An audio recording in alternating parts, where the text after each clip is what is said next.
এখন থেকে প্রায় 800 বছরের কিছু বেশি এর আগে এই পৃথিবীতে বাতিনিয়া নামে একটা সম্প্রদায়ের আবির্ভাব হয়েছে। কি নাম? বাতিনিয়া। আল্লামা দাইলামী তার কিতাবে আছেন। এই বাতিনিয়া সম্প্রদায়, তাদের নেতা যে ছিল তার নাম উবাইদুল্লাহ বিন হাসান। কি নাম নেতার নাম? উবাইদুল্লাহ বিন হাসান। তার কিছু মুরিদ তৈরি হলো, অনুসারী তৈরি হলো। এই অনুসারীদেরকে সে বুঝাইতে লাগলো, তোমাদের ঘরে যে বোন আছে, সুন্দরী বোন, এই বোন তুমি দেখা শুই না বড় করলা, এই বোন তোমাদের সামনে বড় হলো, তুমি তোমার বোনকে বুঝলা, তোমার বোনও তোমারে চিনলো, তুমি তার ভাই, ভাইয়ের রুচিগুলা বোন বুঝে, বোনের রুচিগুলা ভাই বুঝে, এমন একটা বোনকে অন্য কারো বিবি বানায়া কেমনে তোমরা পাঠাও?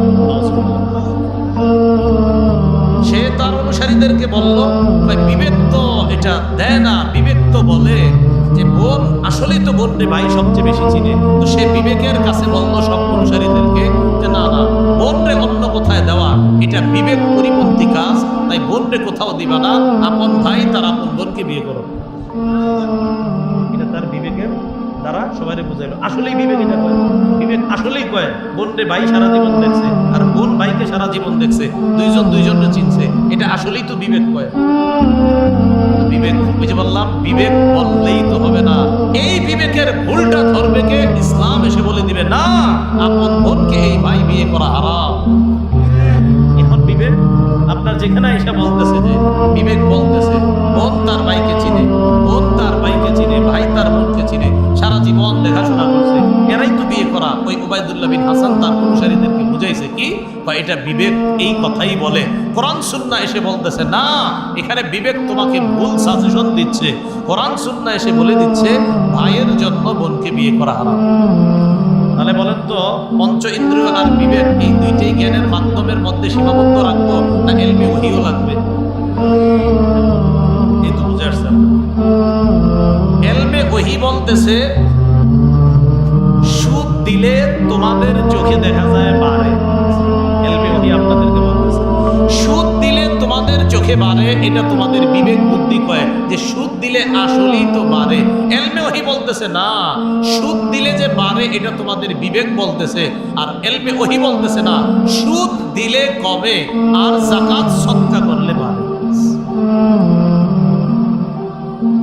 এখন বলবেন হুজুর এটা আসলে ধরে না।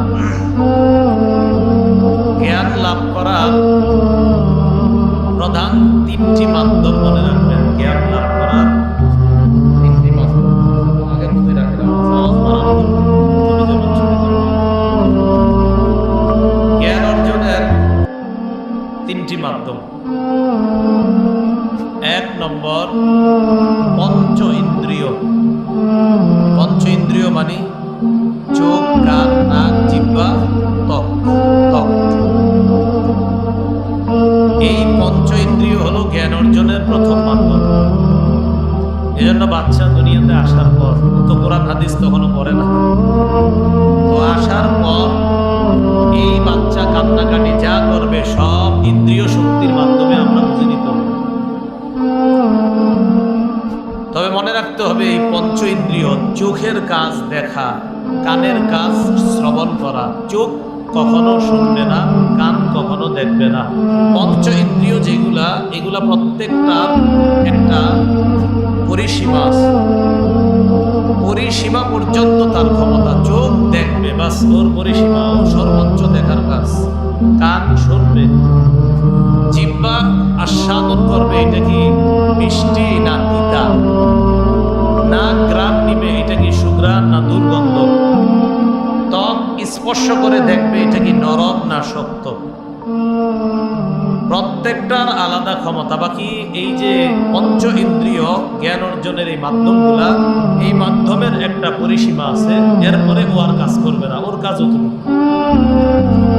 পঞ্চ ইন্দ্রিয় যেখানে আর কাজ করবে না সেখানে কাজ করে বিবেক। কি কাজ করে? জ্ঞান অর্জনের দ্বিতীয় মাধ্যম হলো বিবেক। যেমন এই চেয়ারটা আমি দেখলাম, দেখার পর খুব সুন্দর, সব ঠিক আছে, চোখ দিয়ে দেখে হাত দিয়ে স্পর্শ করে হ্যাঁ শক্ত, সব বুঝলাম। এখন আমার বিবেক বলে দিবে এটা যিনি বানিয়েছে নিশ্চিত তিনি অনেক জ্ঞানী মানুষ, না হয় এত সুন্দর কেমনে বানাইছে। এই জ্ঞান আপনাকে দিবে বিবেক। বিবেক বলবে এই চেয়ার নিশ্চিত কোনো সুন্দর হাতে তৈরি হয়েছে, না হয় যার মাথা না থাকবে তিনি এত সুন্দর চেয়ার কেমনে বানায়। যিনি বানাইছে ওনার নিশ্চিত অনেক জ্ঞান বুদ্ধি আছে, এটা বুঝছেন বিবেক দিয়ে। তাহলে পঞ্চ ইন্দ্রিয় জ্ঞান অর্জনের প্রথম মাধ্যম। ওর ক্ষমতা যেখানে শেষ সেখানে বিবেক শুরু। বিবেকেরও একটা পরিসীমা আছে, ও আনলিমিটেড আপনাকে সবকিছু সাপোর্ট করবে না, ওরও লিমিটেড। ও একটা সময় গিয়ে ও আর কাজ করবে না। যেখানে বিবেক আর কাজ করবে না সেখানে জ্ঞান অর্জনের তৃতীয় মাধ্যম এবং প্রথম প্রধান মাধ্যম ইলমে ওয়াহি, আল্লাহ প্রদত্ত বিদ্যা। পঞ্চ ইন্দ্রিয়ের কাজ না করলে তখন বিবেক করবে। বিবেকের কাজও এক সময় শেষ হয়ে যাবে, তখন কি করবে? তখন কোরআন সুন্নাহ আপনাকে দিক নির্দেশ করবে।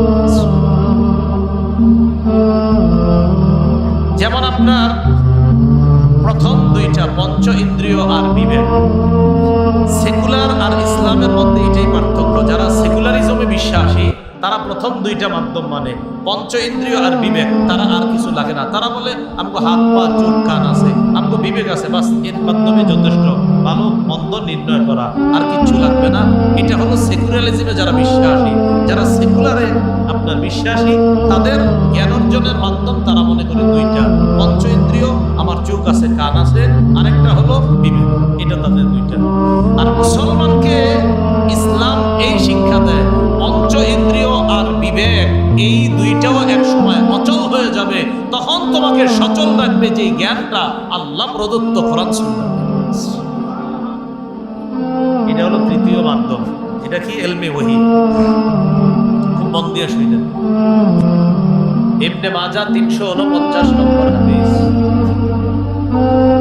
এই হাদিসের বর্ণনাকারী নবীর সাহাবী আবু বকরা রাদিয়াল্লাহু তাআলা। আবু বকর না, আবু বকরা। নবীর একজন সাহাবী আছে, কি নাম? আবু বকরা। عن أبي بكرة رضي الله تعالى عنه قال مر رسول الله صلى الله عليه وسلم بقبرين। নবীজি দুই কবরের পাশ দিয়ে অতিক্রম করলেন। কবরের দিকে তাকায় বললেন ইন্নাহুমা লা ইউআযযাবান। এই দুই কবরের মধ্যে শাস্তি দেওয়া হচ্ছে, আযাব দেওয়া হচ্ছে। লা ইউআযযাবান ফি কাবীর, বড় বড় অপরাধে শাস্তি দেওয়া হচ্ছে না।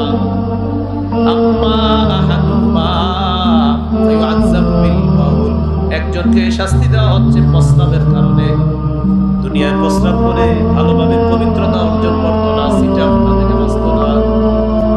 প্রস্রাবের থেকে যে তার পবিত্রতা অর্জন করতে হবে এটাতে সে গুরুত্ব দিত না, এই কারণে তার কবরে আযাব হচ্ছে। এখন ইমাম সাহেবদেরকে সবাই খালি প্রশ্ন করে, হুজুর টিস্যু নিলে কি পানিও লাগবে? হুজুর পানি শুধু নিলে হবে না, টিস্যু না নিলে হবে?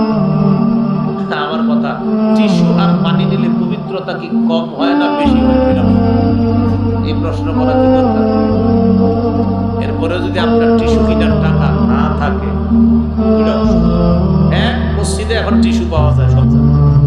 দুই, যদি আপনার একান্ত টিস্যু লাগেই, ইমাম সাহেব বলবেন হুজুর আমার দুনিয়াতে সব আছে, গাড়ি বাড়ি সব আছে, কিন্তু টিস্যু কেনার টাকাটা নেই, আমার চান্দা তুইলা টিস্যু কিনা। ইমাম সাহেব ব্যবস্থা করে দেবে ইনশাল্লাহ। এই ইমাম সাহেবরা আছে, ব্যবস্থা করে দেবে। আপনার শুধু টিস্যুটাই তো সমস্যা, এটা ওনারা চাঁদাও লাগবে না, আপনার ব্যবস্থা করে দিই ভাই, আপনি নেন টিস্যু। দুনিয়ার তরি তরকারি সব ঠিক আছে কিনা, টিস্যুর টাকাটা দিতে হবে।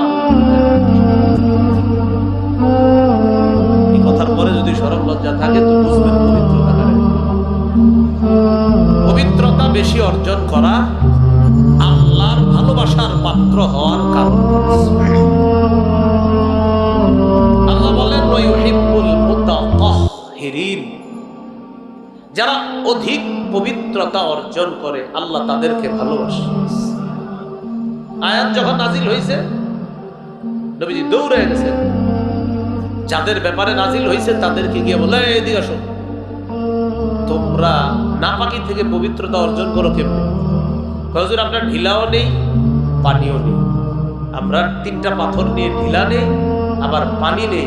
ও আচ্ছা, ডাবল পবিত্রতা, ঢিলাও নেও আবার পানিও নাও। হ্যাঁ, এই জন্য তো আল্লাহ বলছে বেশি পবিত্রতা অর্জন করো বলেই তোমাদের ব্যাপারে আল্লাহ কোরআনে আয়াত নাযিল করেছে।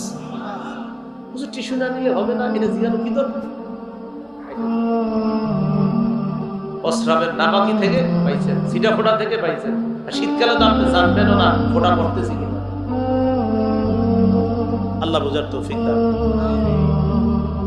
তো এক কবরে আযাব হইতেছে ওই প্রস্রাবের নাপাকির কারণে। প্রিয় ভাইরা, এই ভুলগুলা হয়নি আমাদের। লেখা আছে দাঁড়িয়ে প্রস্রাব করবেন না মসজিদের, এরপরও শুনি দাঁড়িয়ে প্রস্রাব করে, ওই সিটাগুলো না পেটে এসে লাগতেছে, ওনার শরীরে এসে লাগতেছে। আবার আরেকটা কি হয়, আপনার দাঁড়িয়ে প্রস্রাব করলে ওই প্রস্রাবের সিটা আপনাদের প্রস্রাবখানার দেয়ালগুলাতে লাগতেছে। এক নাম্বার, প্রস্রাবের কারণে তার কবরে আযাব হয়েছে। ওয়া আম্মাল আফারু ফায়ুআযাবু বিল গীবা, আরেক কবরের মধ্যে আযাব হয় গীবতের কারণে। নাউযুবিল্লাহ। গীবত বলেন কি? হাদিসের মাধ্যমে জানলাম গীবত করা কবরে আযাব হওয়ার কারণ। দুই, যে ব্যক্তি গীবত করবে ওই ব্যক্তির ব্যাপারে রাসূলুল্লাহ সাল্লাল্লাহু আলাইহি সাল্লাম বলেন সে সবচেয়ে বড় সুদ খায়। সুদ খাওয়া হালাল না হারাম?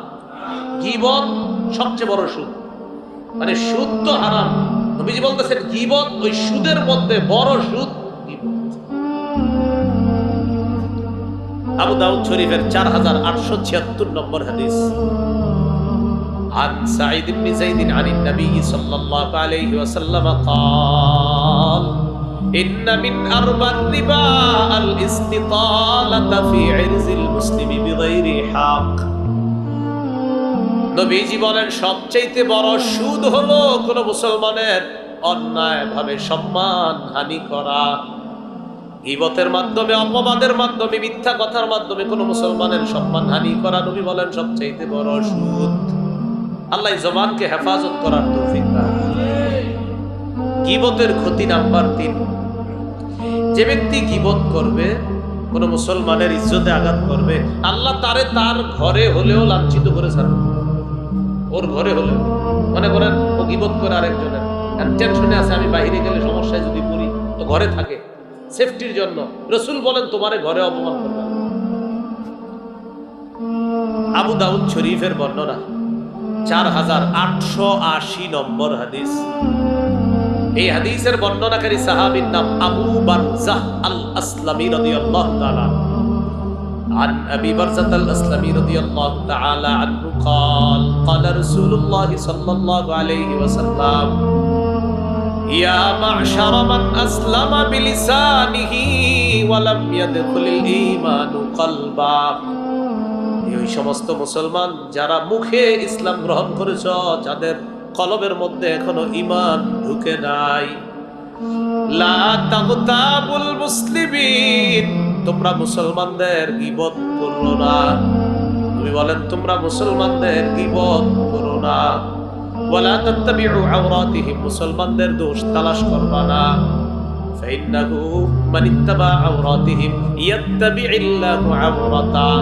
কোন ব্যক্তি যদি অন্য মুসলমানের দোষ তালাশ করে, আল্লাহ তার দোষগুলা প্রকাশ করে দেয়। তাকান, এই আমরা দুইজন, আমি খুঁজি ওনার দোষ, আল্লাহ আমারটা, আমি খুঁজি ওনারটা, আল্লাহ আমারটা।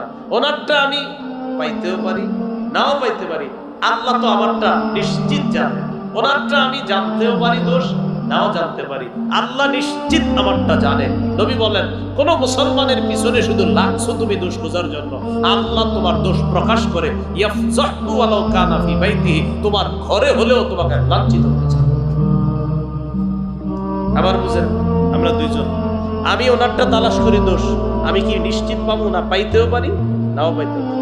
আল্লাহ আমারটা পাবেনি নিঃসন্দেহে, ইনশাআল্লাহ নিঃসন্দেহে আমারটা আল্লাহ নিঃসন্দেহে পাবে। তো একটু ভাবেন তো, আমি মাখলুকেরটা, খালেক আমারটা, আমি মাখলুকেরটা পাইতেও পারি, নাও পাইতে পারি, খালেক কিন্তু আমার দোষ জানে, একদম প্রকাশ করে। আল্লাহ আমাদেরকে বোঝার তৌফিক দান। এলো 3 নাম্বার ক্ষতি। মাখলুকের পিছে যদি আমি লাগি, খালেক আমারে অপমান করে ছাড়বে। গীবতের 4 নাম্বার ক্ষতি। গীবত করলে গীবতটা বাইর হইয়া এটা বাতাসের সাথে মিশা দুর্গন্ধযুক্ত হয়। আমাদের নাকে দুর্গন্ধ আসলে আমরা মনে করি এটা ট্যানারির দুর্গন্ধ, কথার কথা, অথবা এটা সাপ মরা দুর্গন্ধ, এটা কুকুর মরা দুর্গন্ধ। সব দুর্গন্ধ যে সাপ মরা এমন না, অনেক দুর্গন্ধ গীবতের যেটা আমি আপনি জানি না, নবী ওহীর মাধ্যমে জেনে ফেলছে। একটা দুর্গন্ধ নাকে আসছে, নবী কয় এটা গীবতের দুর্গন্ধ। মুসনাদ আহমদ হাদিসের কিতাব 14784 নম্বর হাদিস। এই হাদিসের বর্ণনাকারী জাবের রাদিয়াল্লাহু তাআলা عن جابر بن عبد الله رضي الله تعالى عنه قال كنا مع النبي صلى الله عليه وسلم فارتفعت ريح منتنا আমরা আল্লাহর নবীর সাথে ছিলাম, একটা পচা দুর্গন্ধযুক্ত বাতাস আমাদের কাছে আসছে। সবার নাকে এই বাতাসটা গেছে, সবার নাকে এই বাতাসটা গেছে। নবীজি বলেন আতাদরুনা মা হাযিহি রীহ, এটা কিসের বাতাস তোমরা জানোনি? হাযিহি রিহুল্লাযিনা ইয়াকতামুনাল মুমিনিন, এটা হলো তাদের বাতাস যারা মুমিনদের গীবত করে, যারা মুমিনদের গীবত করে, এটা তাদের বাতাস। কোন এলাকায় মনে হয় মুমিনদের গীবত হইছে, ওই গীবতের বাতাস আমাদের নাকের মধ্যে আইসা লাগছে। মাঝে মাঝে আমাদের নাকে কত দুর্গন্ধ আসে, আমরা মনে করি এটা অমুকের দুর্গন্ধ, আর আপনার তো জানা নাই, না জানি এটা কার গীবতের দুর্গন্ধ। আমাদের দেশে এই দুর্গন্ধ বেশি গীবতেরই, কারণ গীবত এটা এখন আপনার সব জায়গায় চলছে। আল্লাহ আমাদেরকে হেফাজত করে। গীবত গীবতের মজা, খালি মজা, গীবতে কিন্তু খুব মজা বাস্তব। যে ব্যক্তি গীবত করে কিয়ামত পর্যন্ত তামার লোক দিয়ে তার চেহারা আর বুক সে খামচাইতে থাকে। আবু দাউদ শরীফের 4878 নম্বর হাদিস। এই হাদিসের বর্ণনাকারী আনাস ইবনে মালিক রাদিয়াল্লাহু তাআলা। عن أنس بن مالك رضي الله تعالى عنه قال قال رسول الله صلى الله عليه وسلم لما عرج بي مررت بقوم لهم أصفار من نحاس يخمشون وجوههم وصدورهم। নবী বলেন মেরাজের রাতে আমি রওনা করলাম, একদল মানুষের পাশ দিয়ে গেলাম, যাওয়ার সময় তাদেরকে দেখলাম তাদের নখগুলা তামার নখ, তামার নখ, তামা ছিলেননি, তামার নখ। এই তামার নখ দিয়ে তাদের চেহারা খামচায়, মুখ খামচায়, চেহারা খামচায়, মুখ খামচায়। আমি প্রশ্ন করলাম মাকাউলা ইয়া জিবরিল, জিবরিল এরা কারা? জিবরিল আমিন জবাব দেয় হাউলা আল্লাযিনা ইয়াকুলুনা লুহুমান নাস, এরা তারা যারা মানুষের গোশত ভক্ষণ করত দুনিয়ার মধ্যে, মানে গীবত করত, এরা তারা। কিয়ামত পর্যন্ত এইভাবে তারা তাদের মুখ খামচাইতে থাকবে। 6 নম্বর, যারা গীবত করে, গীবতের ক্ষতি একটা, গীবত করা মানে পেটের মধ্যে এক গোলা আগুন ঢুকানো। একটা গীবত এক দলা আগুন, একটা গীবত এক দলা আগুন, প্রতি গীবত আগুন, প্রতি গীবত আগুন। গীবত বের করি মুখ দিয়ে, সাথে সাথে আগুনের দলা ঢুকে, গীবত বের করি মুখ দিয়ে, আগুনের দলা ঢুকে। দলিল আবু দাউদ শরীফের 4881 নম্বর হাদিসের বর্ণনা। এই হাদিসের মধ্যে আসছে বলেন রাসূলুল্লাহ সাল্লাল্লাহু আলাইহি ওয়াসাল্লাম মান আকালা বিরাজুলিন মুসলিমিন আকলাতান ফাইন্নাল্লাহা ইউতইমুহু মিসলাহা মিন জাহান্নাম। এক লোকমা খাবার খাইতে খাইতে গীবত করতেছেন, এক লোকমা খাবারের আরে জানো লোকটা কত খারাপ, খাবারটা কিনছে, ফাইন্নাল্লাহা ইউতইমুহু মিসলাহা মিন জাহান্নাম। সেই পরিমাণ খাবার কিনছেন আর গীবত করছেন, নবী বলেন ওই পরিমাণ আগুন জাহান্নামে তার পেটের মধ্যে আল্লাহ ঢুকায় দিবে। আগুন আল্লাহ খাওয়ায় দিবে, ইউতইমু মানে খাওয়া, আল্লাহ তাআলা খাওয়ায় দিবে। গীবতের 7 নাম্বার ক্ষতি, গীবত করা মরা জানোয়ারের গোশত খাওয়ার চেয়ে বড় অপরাধ। মরা জানোয়ারের গোশত খাওয়ার চেয়ে বড় অপরাধ। হাদিসের একটা কিতাব আছে আল আদাবুল মুফরাদ, 737 নম্বর হাদিস। جاء باعث بن اسلمي رضي باعث بن مالك الاسلمي رضي الله تعالى عنه الى رسول الله صلى الله عليه وسلم। باعث بن مالك নামক একজন আল্লাহর নবীর কাছে আসছে, আসার পর কয় হুজুর আমি ব্যভিচার করছি, আমার বিচার করেন। যাও এটা করো না একবার। আবার আসছে, আসার পর কয় হুজুর আমি ব্যভিচার করছি, বিচার করেন। না করো নাই, যাও তুমি। 3 নাম্বার বার আসছে, আয়েশা কয় হুজুর আমি ব্যভিচার করছি, বিচার করেন। নবী কয় আর তুমি করো নাই, যাও। চতুর্থবার আয়েশা কয় হুজুর আমি ব্যভিচার করছি, আকিম আলাইয়াল হাদ্দা, বিচার করেন। ফারাজামাহু নবী সাল্লাল্লাহু আলাইহি ওয়াসাল্লাম ফির রাবিআ, চতুর্থবার আল্লাহ নবী তারে পাথর মারার ব্যবস্থা করলেন। চতুর্থবার পাথর মারার ব্যবস্থা, পাথর মেরে জিনার শাস্তি পরে পরে লাশটা পরে রয়েছে। আমার নবী রাসূলুল্লাহ সাল্লাল্লাহু আলাইহি ওয়াসাল্লাম লাশের পাশ দিয়ে নবী রওনা করছে।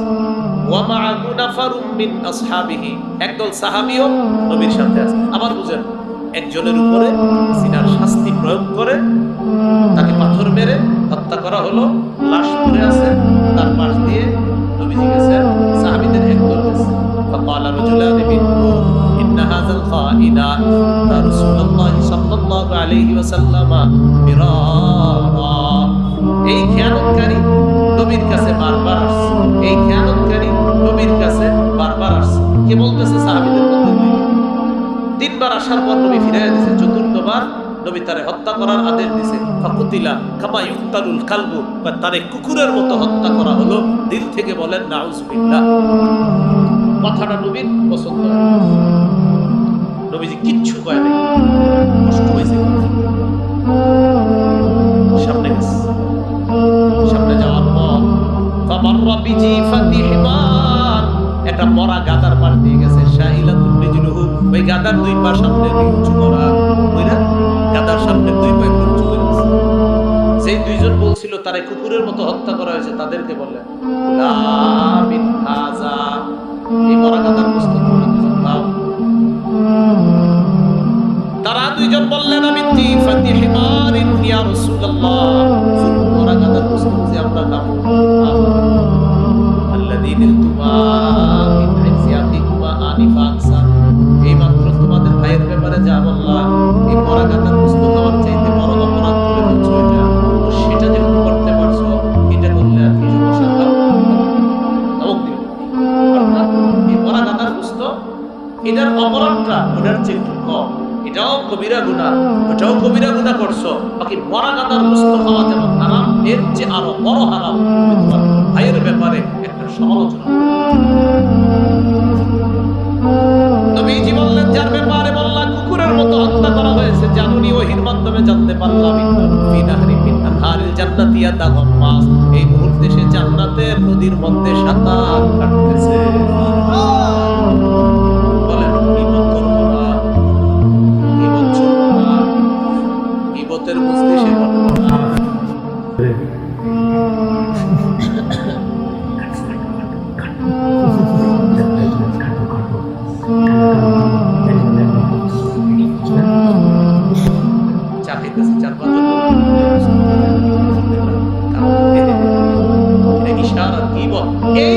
এই অপরাধে 4 ও 5 জন যারা আসলেন জাহান্নামে, ঠিকানা কতটুকু হবে? সহিহ বুখারী 6477 নম্বর হাদিস।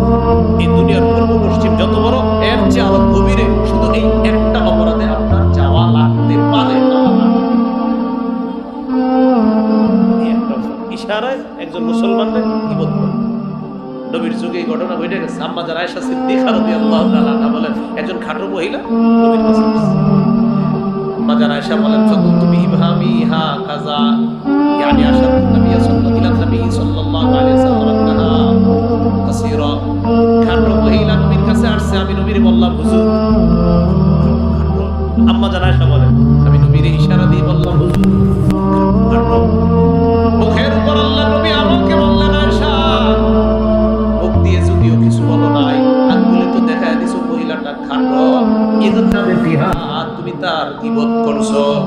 তুমি তার সাথে সাথে কেমন শিক্ষক ছিলেন আমাদের নবী, স্বামী আবার শিক্ষক, স্ত্রীকে সাথে সাথে সংশোধন করছে। খাটো তাই না? কিছু বলো নাই, ইশারা করলাম। আল্লাহ হেফাজত। 4 নাম্বার লেখার গীবত। ফেসবুক চালাননি? হ্যাঁ, আরে ফেসবুক চালাননি? বাস ফজরের পর উঠে একটা স্ট্যাটাস দিয়ে দিয়েছে, অমুক এই সমস্যা, অমুকের এই সমস্যা। যদি ওই সমস্যা না থাকে সেটার কি হবে আমাদের? আপনি একটা মিথ্যা কথা ফেসবুকে ছড়ায়া দিলেন, যেই ব্যাপারে মিথ্যাটা লেখলেন বাস্তবিক অর্থে যদি এটা তার না হয়ে থাকে, আপনার এই কথায় এই বাংলাদেশের 1 কোটি 2 কোটি অলরেডি মানুষ জেনে ফেলছে লোকটা খারাপ, কিন্তু 2 দিন পর প্রমাণিত হয়েছে আসলে এটা তার অপরাধ না। বলেন তাদের ব্যাপারে এই যে ধারণা তৈরি করলেন এটার জন্য তাই করেন।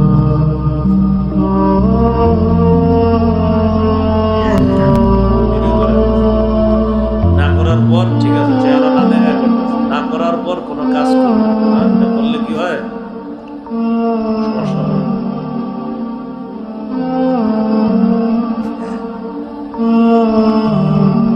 এগুলা লাগাবেন না, এগুলা লাগাবেন সামনে থেকে, এগুলা লাগাবেন না। ঠিক আছে, ভিডিও করা নিষেধ, জানেন কি আপনি? ইউটিউবার হলে তো জানান, কেন আসছেন?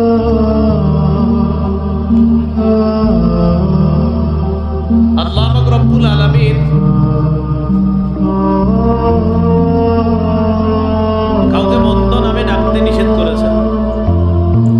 মন্দ উপাধিতে কাউকে না ডাকা, মন্দ নামে না ডাকা। জালালউদ্দিন, নাম জালালউদ্দিন, কয় জালু মিয়া।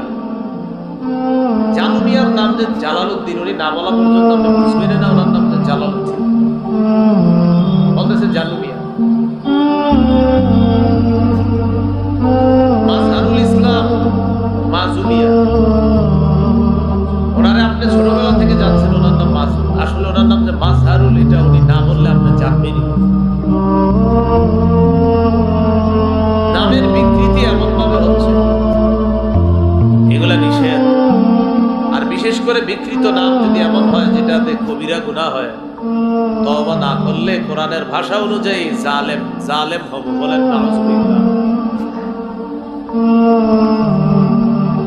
11 নম্বর আয়াতে আল্লাহ 3টি অপরাধের কথা বললেন, 12 নম্বর আয়াতেও 3টি অপরাধ। আগের 3টা আর এখন হবে নাম্বার 4। ইয়া আইয়ুহাল্লাযীনা আমানু ইজতানিবু কাসীরাম মিনাজ-যান। হে ঈমানদারগণ, তোমরা বেশি পরিমাণে অনুমান করা থেকে বাঁচো। ইন্না বা'দাজ-যান্নি ইসমু ওয়া লা তাজাসসু। কিছু কিছু অনুমান গুনাহ, কিছু ধারণা গুনাহ। আমরা কারো ব্যাপারে ধারণা সহজে করে ফেলি। আর ফেসবুকের যুগে তো একজন মানুষকে নগদ সেকেন্ডের মধ্যে একজন আল্লাহর ওলিরে শয়তান বানায় দিতে আপনার সময় লাগে। একজনে লিখে দিছে অমুক এরকম, আপনিও বিশ্বাস করে ফেলছেন আসলে এরকম। আপনি যে বিশ্বাস করে ফেললেন যদি এরকম না হয়, এজন্য খারাপ ধারণা না করা। কিছু ধারণা পাও। 5 নাম্বার, ওয়ালা তাজাসসু। তোমরা আরেকজনের দোষ অনুসন্ধান করো না, সিআইডিগিরি করবা না, জাসুসি করবা না কারো পিছনে। 6 নাম্বার, ওয়ালা ইয়াগতাব বা'দুকুম বা'দা। তোমাদের একজন আরেকজনের গীবত করবা না। গীবত আমাদের কাছে এখন ঘি ভাতের মতো। বলেন কিসের মতো? ঘি ভাত মজা, গীবত মজা, গীবত মজা, ঘি ভাত এটাও মজা। দুটোটা কি দিয়ে হয় বলেন? মুখ দিয়ে। ঘি ভাত মুখ দিয়ে খায়, মজা। গীবত মুখ দিয়ে করে, এটাও মজা, খুব মজা। একটার মাধ্যমে স্বাস্থ্যের উপকার হয়, আর একটার মাধ্যমে জাহান্নাম অবতারিত। তাহলে ঘি ভাত এটাও মজা, গীবত খুব মজা। গীবত তো আপনার ঘি ভাতের চেয়ে আরো মজা। এজন্য দেখবেন আপনার কোনো মজলিসে বসলে আপনি যদি ভালো ভালো কথা বলেন, দেখবেন কতটা জমতেছে না মজলিস। যখন আপনি 2-4টা কারো নামে দোষ শুরু করবেন, তখনই দেখবেন মজলিস পুরো জমে গেছে। ওই যে আপনার মজা শুরু হয়ে গেছে, ইবলিসের মজা, গীবতের মজা। গীবত কাকে বলে? তিরমিজি শরীফের 1934 নম্বর হাদিসের বর্ণনা, 1934। মুসলিম শরীফের কিতাবুল বিররি ওয়াসসিলাতি ওয়াল আদাব বাবু তাহরিমিল গীবা, গীবত করা হারাম, এই শিরোনামে একটা হাদিস। عن أبي هريرة رضي الله تعالى عنه قال قال رسول الله صلى الله عليه وسلم أتدرون ما الغيبة রাসূলুল্লাহ সাল্লাল্লাহু আলাইহি ওয়াসাল্লাম বলেন, তোমরা কি জানো গীবত কাকে বলে? قالوا الله ورسوله أعلم, আল্লাহ আর নবী ভালো জানেন। নবীজি বললেন, যিকরুকা আখাকা বিমা ইয়াকরাহু, তুমি তোমার ভাইয়ের ব্যাপারে এমন কিছু বলা, কোন ব্যক্তির ব্যাপারে এমন কিছু বলা যে কথাগুলা যদি ওই ব্যক্তি শোনে তাহলে অপছন্দ করবে, তার ব্যাপারে এই কথাগুলা বলার নামই গীবত। আমি ওনার ব্যাপারে আপনাদের সামনে কিছু বলছি, উনি এখানে নাই, কিন্তু উনি যদি থাকতেন এগুলা অপছন্দ করতেন, এটি কি قيل أرأيت إن كان في أخي ما أقول يا رسول الله,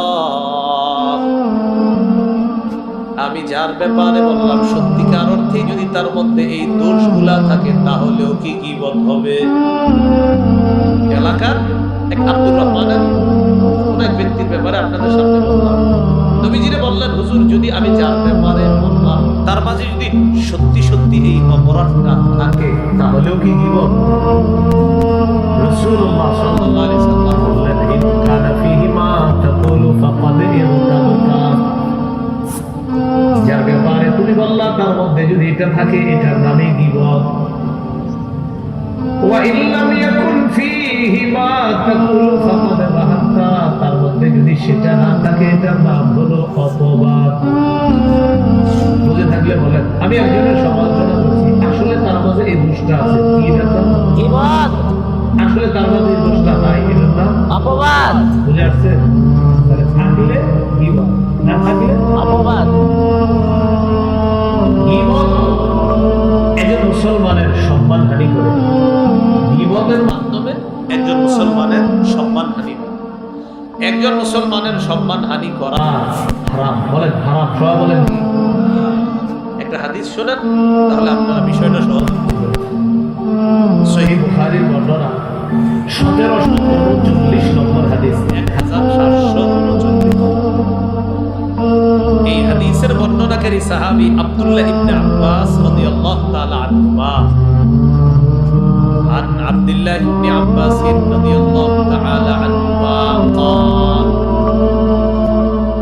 أن رسول الله صلى الله عليه وسلم خطب الناس يوم النحر, নবীজি বিদায় হজে আরাফার দিনে অর্থাৎ কুরবানির দিনে রাসূলুল্লাহ সাল্লাল্লাহু আলাইহি ওয়াসাল্লাম, কুরবানির দিনে রাসূলুল্লাহ সাল্লাল্লাহু আলাইহি সাল্লাম একটা ভাষণ দিলেন সাহাবীদের উদ্দেশ্যে। কোন দিনে? কুরবানির দিন, অর্থাৎ 10 জিলহজ। বলেন কয় তারিখে? 10 জিলহজ। ভাষণে রাসূল সাল্লাল্লাহু আলাইহি সাল্লাম বললেন, আইয়ু ইয়াউমিন হাযা, আজকে কোন দিন? তো জিলহজ মাসের 10 তারিখে আমরা কি করি? কুরবানির দিন। নবীজি বললেন, ইয়াউমুন হারাম, আজকের দিনটা সম্মানিত দিন। এরপর নবী বললেন, আইয়ু বালাদিন হাযা, এটা কোন শহর? বালাদুন হারাম, এটা পবিত্র শহর, সম্মানিত শহর মক্কা। এরপর নবী বললেন, আইয়ু শাহরিন হাযা, এটা কোন মাস? শাহরুন হারাম, এটা হলো সম্মানিত মাস, জিলহজ মাস। তাহলে জিলহজ মাস, মক্কা, জিলহজের 10 তারিখ। বলেন তিনটাই সম্মানিত। জিলহজ মাস সম্মানিত, জিলহজের 10 তারিখ সম্মানিত, পবিত্র শহর মক্কা সম্মানিত। নবীজি কি বলে দেখেন, ফাইন্না দিমাআকুম ওয়া আমওয়ালাকুম ওয়া আ'রাদাকুম আলাইকুম হারামুন কাহুরমাতি ইয়াউমিকুম হাযা ফি বালাদিকুম হাযা ফি শাহরিকুম হাযা। কি কয় দেখেন, জিলহজ মাস যেমন সম্মানিত, পবিত্র শহর মক্কা যেমন সম্মানিত, জিলহজের 10 দিন যেমন সম্মানিত, তেমনি ভাবে এক মুসলমানের রক্ত, এক মুসলমানের সম্পদ, এক মুসলমানের ইজ্জত অপর মুসলমানের জন্য, এই সম্মানিত জিলহজ, সম্মানিত মক্কা আর সম্মানিত কুরবানির দিনের মতো আমি নবী মুসলমানের ইজ্জতকে সম্মানিত বলে ঘোষণা করলাম। মুসলমানের ইজ্জত সম্মানিত কেমন? মক্কা যেমন সম্মানিত